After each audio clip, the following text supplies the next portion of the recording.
Dans cette vidéo, on va s'intéresser à comment appliquer le théorème de la valeur moyenne, qu'on a étudié précédemment, à l'estimation d'erreur. Parce que dans la vraie vie, dans la réalité de la vraie vie réelle, quand on fait des mesures, on n'est jamais précis, avec une précision infinie. Il y a toujours une erreur de mesure. Et on va voir comment le théorème de la moyenne nous permet d'estimer cette mesure. Donc ici, on est dans une situation où on mesure la vitesse moyenne d'un coureur qui parcourt, nous dit-on, 50 mètres en 5,8 secondes. Sauf que les 50 mètres, on ne peut pas être sûr au micromètre près que la distance parcourue est de 50 mètres. On estime qu'on fait une erreur de mesure d'à peu près 10 cm. Et pareil, on a mesuré 5,8 secondes avec un chronomètre, mais ce n'est pas non plus une mesure à la nanoseconde près. On estime qu'on fait une erreur d'à peu près de l'ordre de 10-2 secondes. Et il faut qu'on estime, quand on fait ça, du coup, quel est notre degré de certitude sur la valeur qu'on obtient pour la vitesse moyenne. Parce que du coup, la vitesse moyenne, c'est la distance sur le temps, donc la vitesse moyenne avec une distance de 50 mètres et un temps de 5,8 secondes, ben, ce serait 50 divisé par 5,8, voilà. Et la question, c'est quelle erreur on fait ? Quel est l'ordre de grandeur de l'erreur qu'on fait? Et c'est ça qu'on voudrait savoir. Alors, comment est-ce qu'on peut utiliser le théorème de la moyenne pour estimer ce genre de choses? Déjà, on va poser une fonction qui, à partir d'une distance et d'une durée pour parcourir cette distance, nous calcule la vitesse moyenne. Donc c'est tout simple, hein. Si x c'est la distance en mètres et t c'est la durée en secondes pour parcourir x, la vitesse moyenne, c'est x sur t. Donc, on pose ça. C'est une fonction qui est définie sur... Alors, il ne faut pas que t soit nul, et puis de manière générale, une distance, c'est positif, une durée, c'est positif. Donc on peut se dire que on est sur une fonction qui est définie sur r plus étoile croix r plus étoile, qui est un ouvert de R2.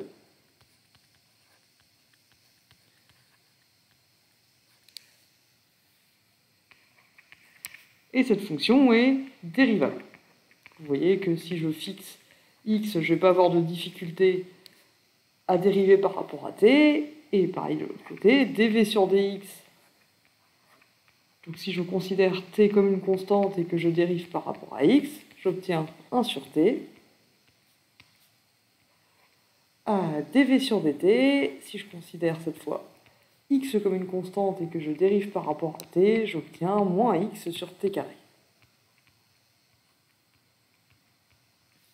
Et ces deux fonctions, 1 sur t et moins x sur t carré, elles sont continues sur r plus étoile croix r plus étoile.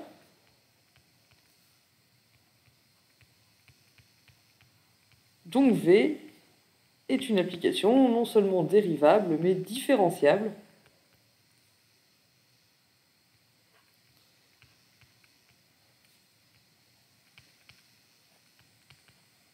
sur cet ouvert.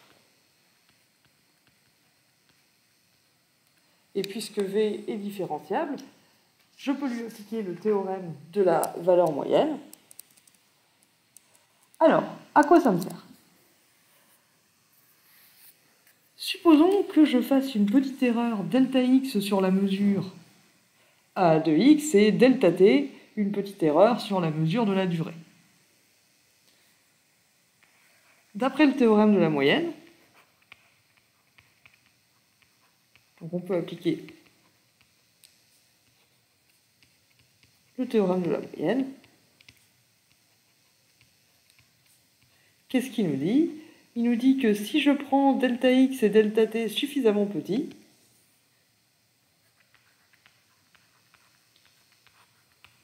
donc si je fais une erreur pas trop délirante sur la distance et la durée,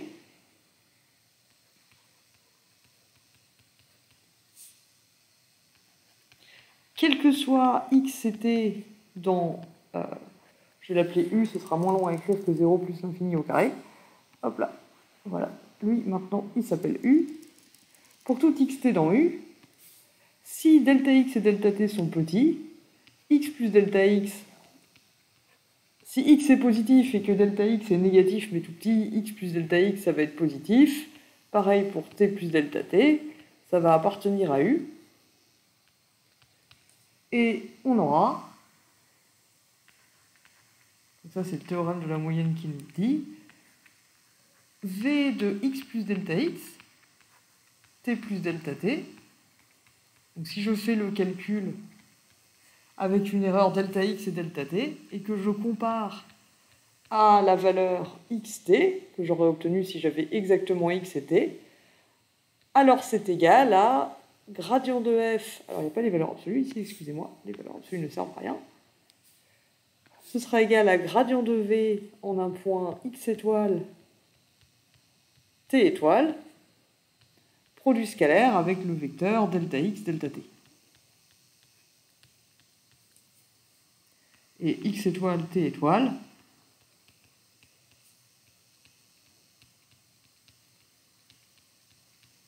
il appartiendra au segment qui relie les points x, t et x plus delta x,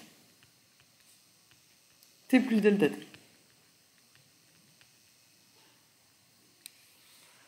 Voilà la situation. On est dans l'ensemble 0 plus l'infini au carré. Hop là. Si on fait un dessin, on est dans l'ensemble 0 plus l'infini au carré. Voilà, des points avec des deux coordonnées strictement positives. Inutile de s'intéresser aux autres.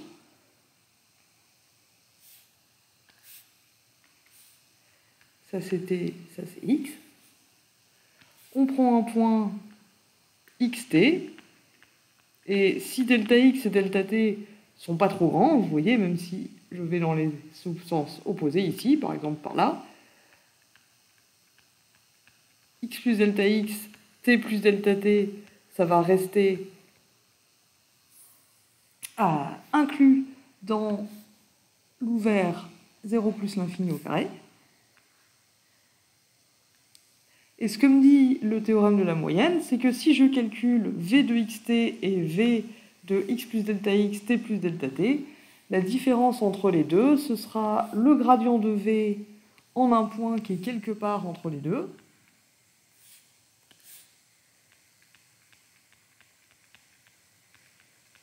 Produit scalaire avec delta x, delta t. Et delta x, delta t,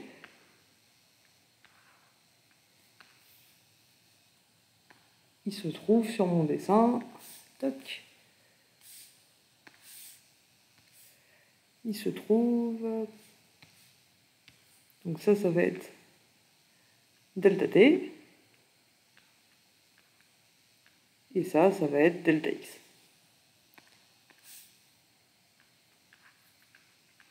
Cette longueur-là, c'est delta t, enfin c'est valeur absolue de delta t, et cette longueur-là, c'est delta x.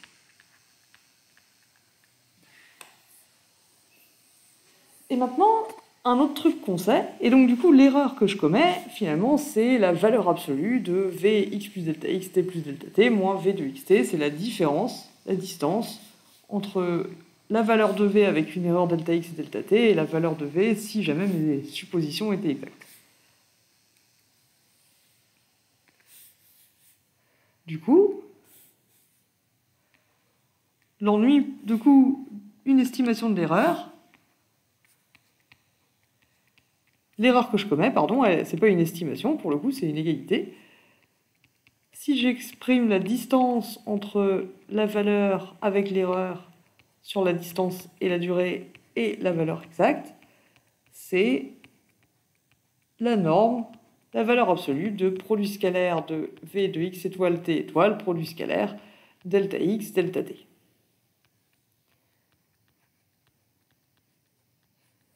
Donc si on veut savoir à peu près quelle est notre erreur, il suffit qu'on calcule ça.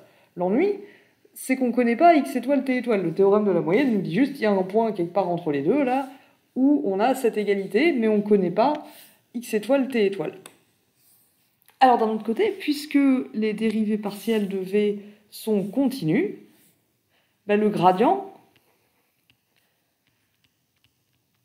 c'est aussi une application continue. L'application qui a xt associe gradient v de xt, c'est une application de R2 dans R2, elle est continue puisque les dérivées partielles qui sont les composantes du gradient le sont. Donc, quand delta x, delta t deviennent tout petits, le segment ici va devenir de plus en plus court, et puisque x étoile, t étoile est sur ce segment, x étoile, t étoile, il va se rapprocher de xt. Et puisque le gradient est continu, si x étoile, t étoile se rapproche de xt, et bien gradient v de x étoile, t étoile, il va se rapprocher de gradient v de xt quand delta x, delta t tendent vers 0, 0. Du coup, si delta x et delta t sont suffisamment proches de 0, le gradient de v en x étoile, t étoile, il est quasiment égal au gradient de v en xt.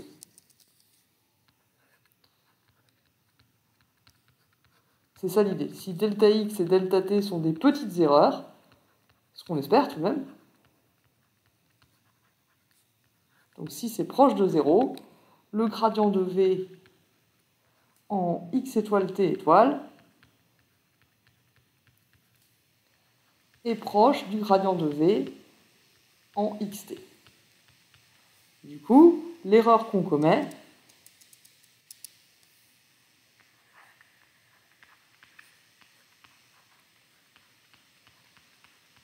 v de x plus delta x, t plus delta t, moins v de xt,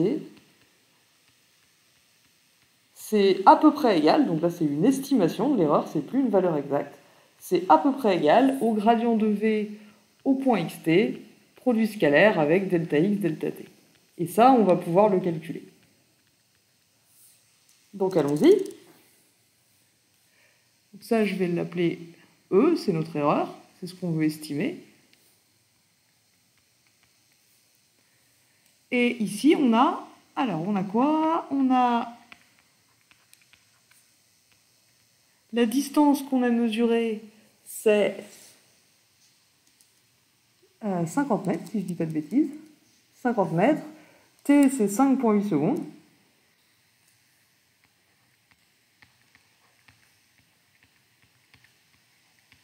Et on fait une erreur de l'ordre de 10 cm, donc de 0,1 mètre sur la distance. Alors attention, là du coup, ça ne veut pas dire que delta x c'est 10 cm, parce qu'on peut faire une erreur de plus ou moins 10 cm. Quand on dit on fait une erreur de 10 cm, ça ne veut pas dire on fait une erreur de plus 10 cm. Ça veut dire la longueur qu'on a mesurée, elle est soit 10 cm trop courte, soit 10 cm trop longue. Donc ce qu'on sait, c'est qu'en fait, valeur absolue de delta x, c'est 0,1 mètre. On ne connaît pas delta x lui-même. Si on savait dans quelle direction on faisait l'erreur, ce serait déjà une information. Pareil pour l'erreur sur la durée, on sait qu'on a fait une erreur de l'ordre de 0,01 seconde, mais on ne sait pas si ce qu'on a mesuré est trop court de 0,01 seconde ou trop long de 0,01 seconde. Donc c'est valeur absolue de delta t, l'ordre de grandeur de l'erreur sur la distance qui est de l'ordre de 0,01.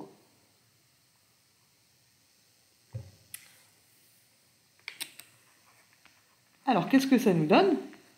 L'erreur, du coup, elle est à peu près égale au gradient de v en xt. Donc ça, c'est dv sur dx de 50, 5,8, dv sur dt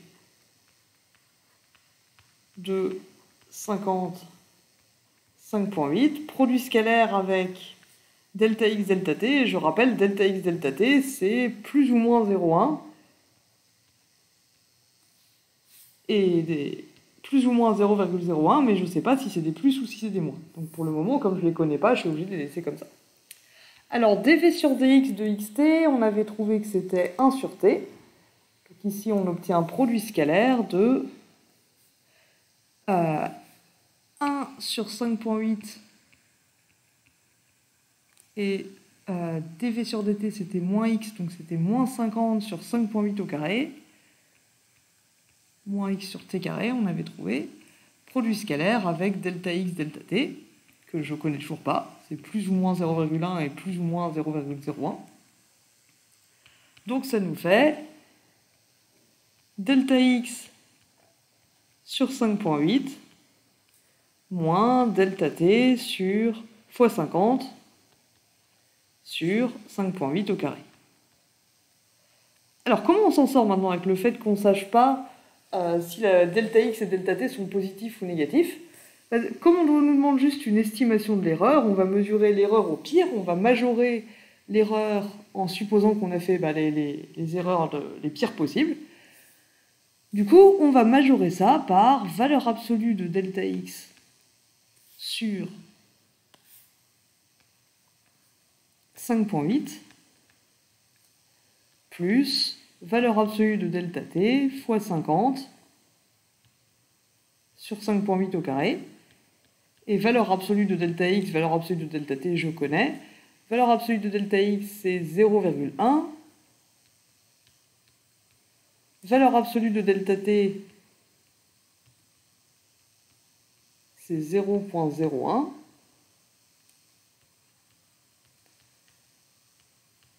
Donc si je mets tout sur le même dénominateur, ça me fait 5,8 fois 0,1 plus 50 fois 0,01, 0,1 ici, le tout sur 5,8 au carré. Bon, ben maintenant, c'est du bon vieux calcul qu'on va pas faire, hein. On va donner une calculette, on va juste simplifier un petit peu d'abord.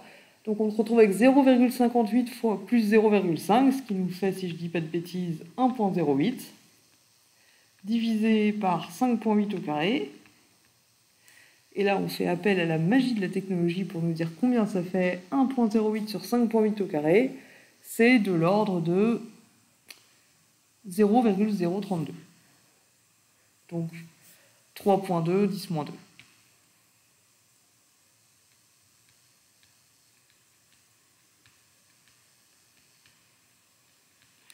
Donc l'erreur qu'on fait, on estime notre erreur, en tout cas au pire, à 3,2 fois 10-2.